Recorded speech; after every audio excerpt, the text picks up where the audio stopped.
안녕하세요. 책 읽어주는 시온이에요. 정말 오랜만에 인사드리네요. 잘 지내시죠?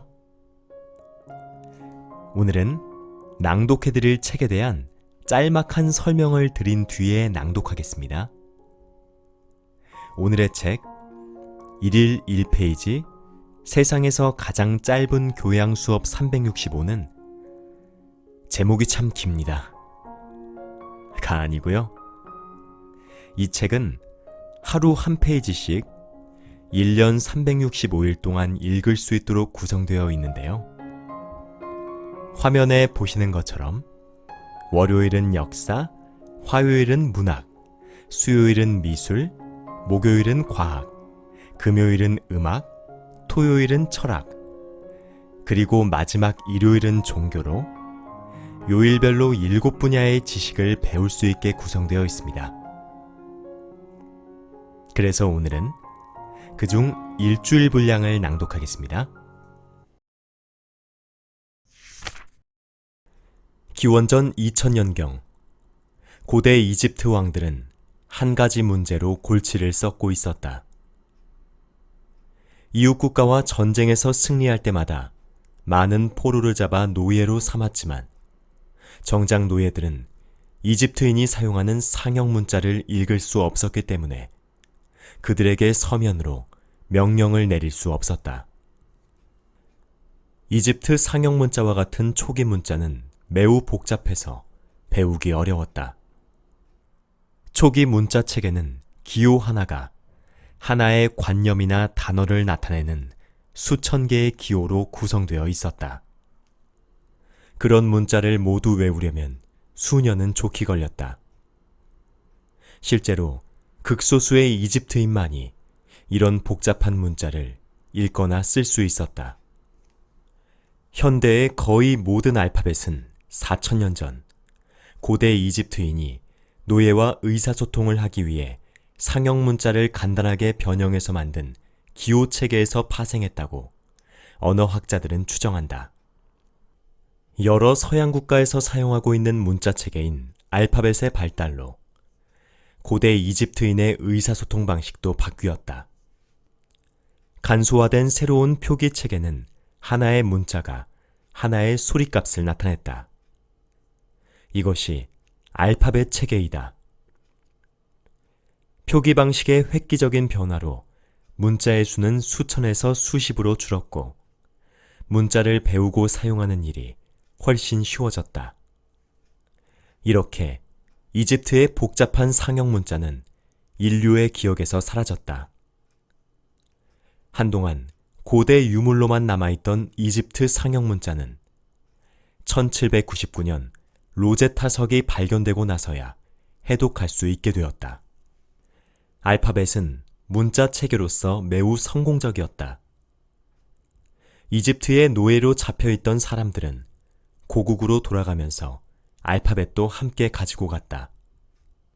중동 지역으로 퍼져나간 알파벳은 히브리어와 아랍어를 포함해 그 지역 여러 문자 체계의 바탕이 되었다. 해상 무역 중심의 고대 문명을 이룬 페니키아인은 지중해를 따라 무역하며 만난 부족들에게 알파벳을 전파했다. 그리스 문자와 로마자도 페니키아 문자를 바탕으로 생성된 것이다. 오늘날 영어를 포함한 대부분의 서양 언어는 로마자로 표기한다. 20세기 주요 미국 작가 가운데 어니스트 해밍웨이만큼 영향력이 있는 데다 많은 사람들의 추종을 받으며 동시에 비난을 많이 받는 작가도 없다. 해밍웨이는 생전에도 대중적으로 널리 알려져 있었다. 그에 관해 떠도는 일화가 매우 많기 때문에 어느 것이 사실이고 어느 것이 전설인지 구분하기 어려울 정도이다. 해밍웨이는 일찍부터 작가가 되고픈 꿈을 품고 있었다. 18살 무렵 신문기자로 몇 달 동안 활동하다가 제1차 세계대전 기간에는 이탈리아 전선 적십자 구급차 운전사로 일했다. 그때 부상을 크게 입었다.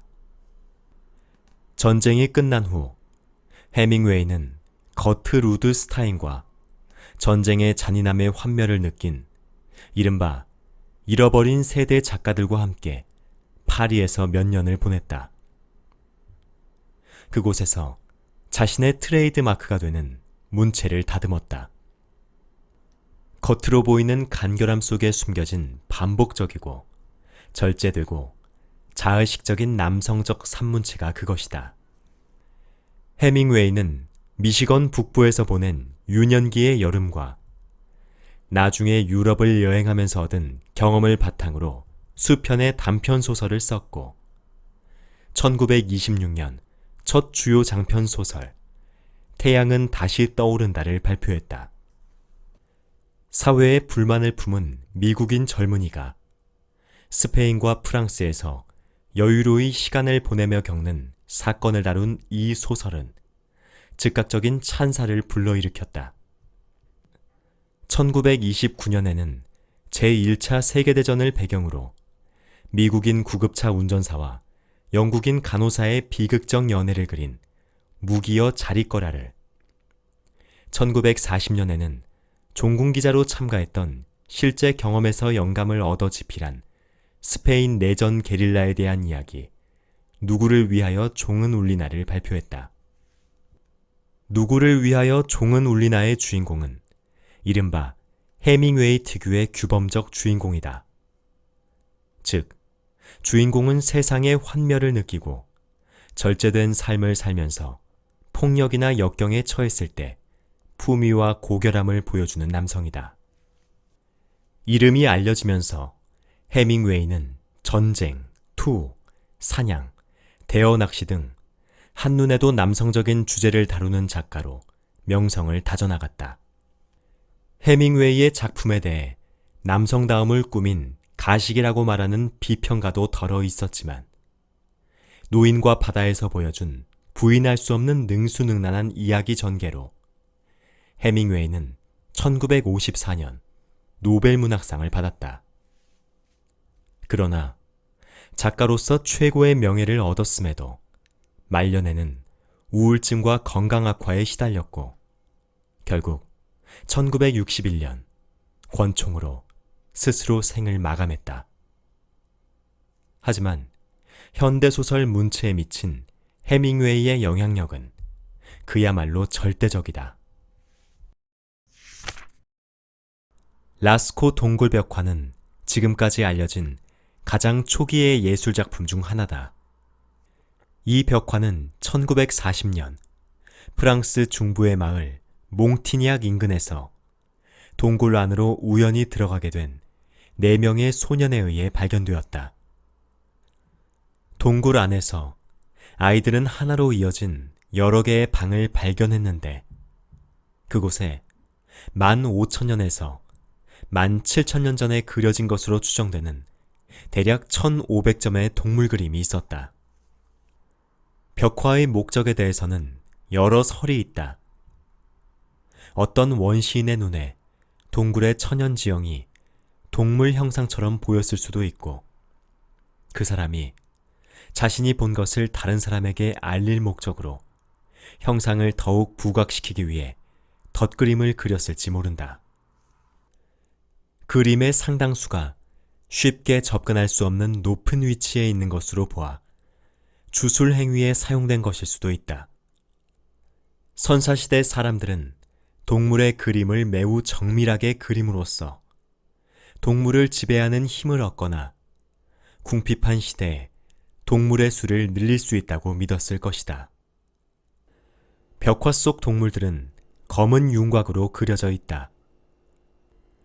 어떤 그림은 뒤틀린 시각을 적용해 그려졌다. 예를 들어 머리는 옆모습이지만 뿔은 정면을 향하고 있다. 동물 그림 외에도 반점, 직선 무늬, 상징적 의미를 담은 다양한 문양이 있다.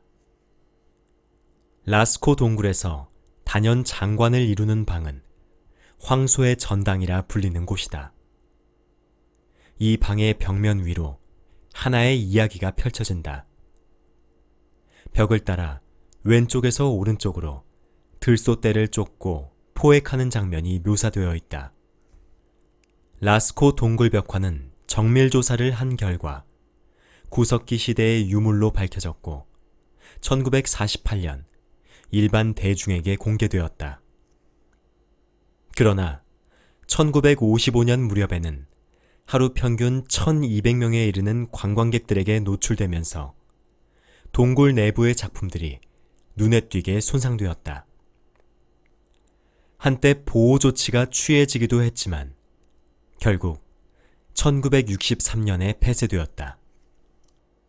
그 후 20년이 지난 1983년 대중들의 요구를 충족시키기 위해 라스코 동굴에서 약 200m 떨어진 곳에 실제 크기로 복원된 동굴이 만들어졌다.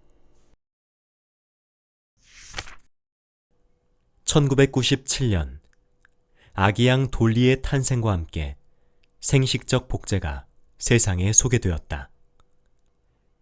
돌리는 엄마 양과 똑같은 세포액 DNA를 가진 복제 동물이다. 다시 말해 돌리와 돌리의 엄마는 동일한 유전 물질을 가지고 있다. 여러 세대 떨어져서 자란 일란성 쌍둥이와 같다. 영국 스코틀랜드 로슬린 연구소 과학자들은 핵 이식이라는 과정을 통해 돌리를 만들어냈다. 핵 이식은 수정이 안 된 난자에서 유전 물질을 제거한 후 어른 양의 세포에서 채취한 유전 물질을 주입하는 것이다. 돌리의 경우 6년생 암컷 핀도어 센 양의 젖샘 세포를 공여 세포로 이용했다. 과학자들이 핵을 이식한 난자에 전기 충격을 가하자 난자는 세포 분열을 일으키기 시작했고 배아가 형성되었다. 돌리의 탄생이 그야말로 놀라운 과학적 성과인 이유는 특정 부위에서 채취한 세포로 완전한 개체를 만들어낼 수 있음을 과학계에 입증해 보였다는 것이다. 돌리가 세상에 나오기 전까지만 해도 대부분의 과학자들은 특정 세포로 같은 종류의 세포만 생산할 수 있다고 믿었다. 예를 들어 심장 세포로는 심장 세포만 만들 수 있고 간 세포로는 간 세포만 만들 수 있다는 것이다. 하지만 돌리는 엄마 양의 젖샘에서 추출한 세포로 개체 전체가 만들어졌다. 특정 세포를 완전히 새로운 종류의 세포로 바꾸는 리프로그래밍이 가능하다고 입증한 것이다. 돌리는 여러 면에서 엄마 양과 달랐다. 한 예로 말단 소체가 아주 짧았다. 말단 소체는 유전 정보를 전달하는 구조인 염색체의 끝부분에 달린 아주 가는 단백질 가닥이다. 말단 소체가 어떤 기능을 하는지 정확히 알려지지는 않았지만 세포를 보호하거나 회복시키는 일을 돕는 것으로 보인다.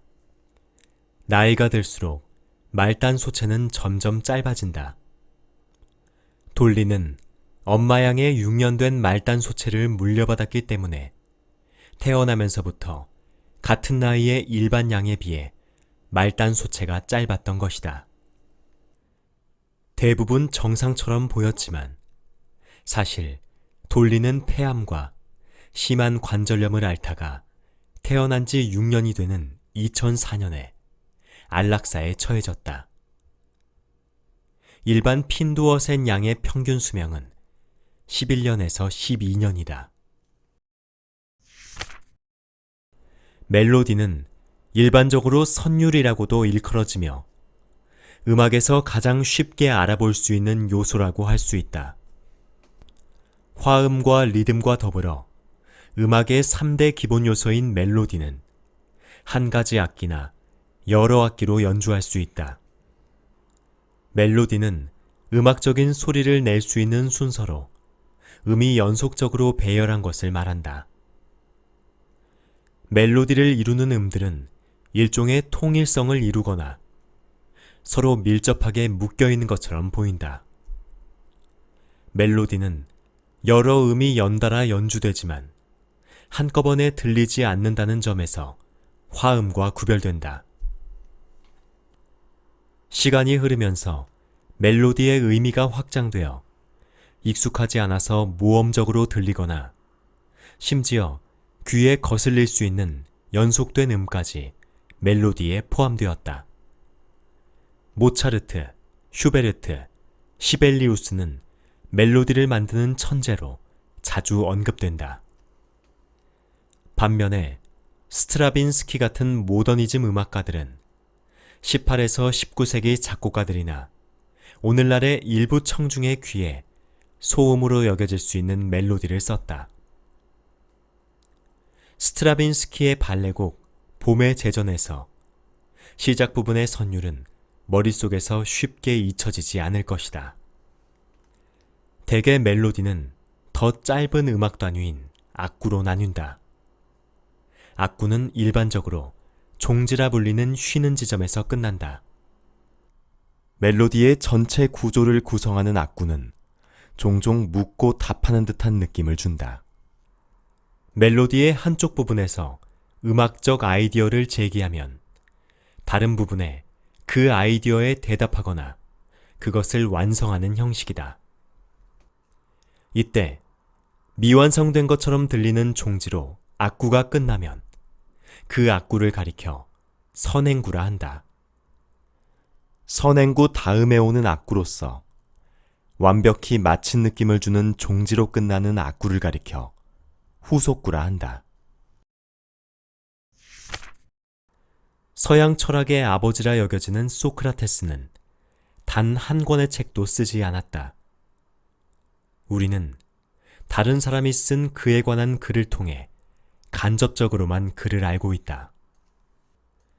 기원전 5세기 그리스 아테네에서 태어난 소크라테스는 아테네가 치른 여러 전쟁 중에서 한 전쟁에 참전해 병사로서 두각을 나타냈고 그 후 아테네 사회에서 흥미로운 인물이 되었다.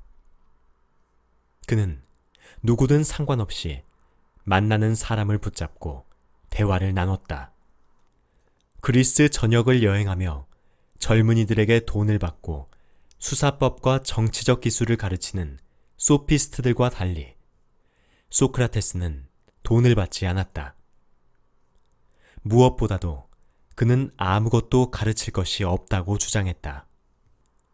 자신은 실질적인 지식을 가지고 있지 않으며 만약 그가 다른 사람보다 현명하다면 그것은 오직 자기가 무지하다는 것을 알고 있기 때문이라고 말했다. 우리가 소크라테스에 대해 알고 있는 대부분은 그의 훌륭한 제자 플라톤에게서 얻은 것이다. 학자들은 플라톤의 대화편 초반부가 역사적 인물인 소크라테스의 철학을 가장 정확하게 나타내고 있다고 말한다. 대화편의 전형적 구조는 소크라테스가 정의의 본질 같은 특정 주제에 대해 알고 있다고 주장하는 이웃 아테네인과 만나 대화하고 대화를 통해 그 이웃이 스스로 알고 있다고 주장하는 것을 사실 전혀 모르고 있음을 증명하는 형식이다. 기원전 399년 소크라테스는 아테네 젊은이들이 타락하도록 가르치고 있다는 죄목으로 재판에 회부되었다. 플라톤의 대화편 중 소크라테스의 변론에 실린 기록에 따르면 소크라테스는 재판에서 반성하지 않는 삶은 살 가치가 없다라는 명언을 남겼다. 그는 자신의 무죄를 주장했지만 결국 유죄 판결을 받고 동미나리에서 추출한 독약을 마시는 사형에 처해졌다. 소크라테스가 친구와 제자들과 함께 철학에 대해 논의하며 생의 마지막 순간을 보내는 모습은 플라톤의 대화편 중 파이돈에 감동적으로 기술되어 있다. 노아는 구약 성경 창세기에 홍수 이야기에 나오는 놀라운 인물이다. 창세기에 따르면 신은 세상 만물을 살피다가 인간이 저지른 죄에 화가 났다. 인간을 창조한 것을 후회하며 모두 파괴하기로 결심했다. 그러나 그 전에 노아를 알아보았다. 신은 노아가 죄가 없는 인간이라는 것을 알고 그를 구원해 주기로 했다. 신은 노아에게 일주일 후부터 40일 동안 밤낮으로 비를 내리는 거대하고 끔찍한 홍수가 일어날 것이라 말했다. 노아는 그와 아내, 세 아들 내외뿐만 아니라 홍수가 끝나면 대지를 다시 채울 수 있도록 세상에 존재하는 모든 동물의 암수 한 쌍씩 전부 수용할 수 있는 거대한 방주를 지으라는 지시를 받았다. 노아는 신의 지시에 따라 방주를 만들어 동물과 가족을 모두 실었다. 40일이 지나 비가 그쳤지만 땅은 여전히 물에 잠겨 있었다.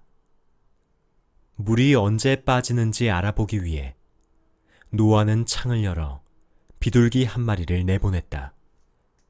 비가 바다를 이룬 지 150일이 지나고 아라랏산에 발이 묶인 채 다시 100일이 지나자 마침내 땅이 충분히 말랐고 노아는 대지를 다시 채우는 과정을 시작했다.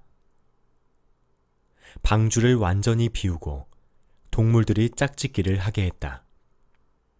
그때 신은 노아에게 그도 번성하라라고 말했다.